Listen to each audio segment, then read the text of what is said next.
Bonjour, moi c'est Yana, on me connaît sous le nom de Yana encore sur les différents réseaux sociaux et je suis atteint du syndrome de Stickler-Wagner.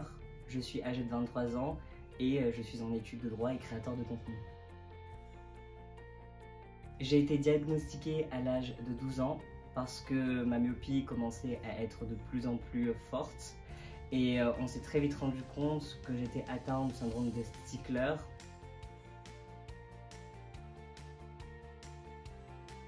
Alors ce qui a changé particulièrement après ce diagnostic, c'est que j'ai été considérée comme étant déficiente visuelle. La maladie a fait que je n'ai pas les mêmes capacités qu'une personne dite lambda. Et dans mon mode de vie, ça peut se traduire par exemple le soir, je ne peux pas me déplacer tout seul, je ne vais pas voir forcément des personnes qui sont à côté de moi, en tout cas je vais les voir très flou, ou dans une salle de classe, je ne pourrai pas suivre comme tous les enfants dits normaux, c'est-à-dire que quand le professeur va écrire quelque chose au tableau, moi je ne le verrai pas, ou même les manuels scolaires, ils ne sont pas adaptés pour moi. Dans ma vie personnelle, dans ma vie privée, ça m'a quand même un petit peu empêché de faire certaines petites choses. Par exemple, le fait de sortir en boîte de nuit avec mes amis, je peux sortir avec eux, mais je ne vais pas voir ce qui se passe à l'intérieur de la boîte de nuit parce que tout est noir. Ou même par exemple, rejoindre des amis qui sont en ville le soir, c'est compliqué. Il faut impérativement qu'il y ait une personne qui m'accompagne. Bon, il faut quand même que je vous précise quelque chose, mes amis sont quand même très présents pour moi et ils s'adaptent très facilement.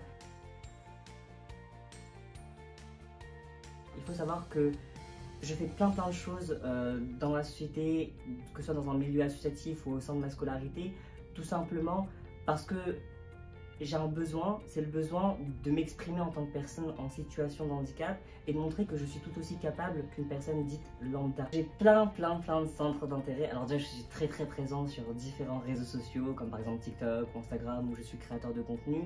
Je suis également intervieweur, publisher pour Brut dans le cadre de leur nouvelle application.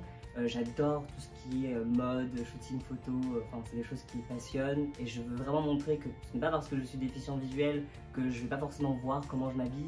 Je fais de la mise en scène aussi à côté dans le monde du théâtre et je voulais vraiment montrer qu'une personne qui est atteinte de déficience visuelle peut aussi créer et être dans la création artistique. D'ailleurs, j'ai créé une association pour ça qui s'appelle Enfin pourquoi pas nous, pour permettre aux personnes déficientes visuelles et personnes en situation de handicap d'être des acteurs du monde de la culture. En tout cas, moi, c'est mon souhait.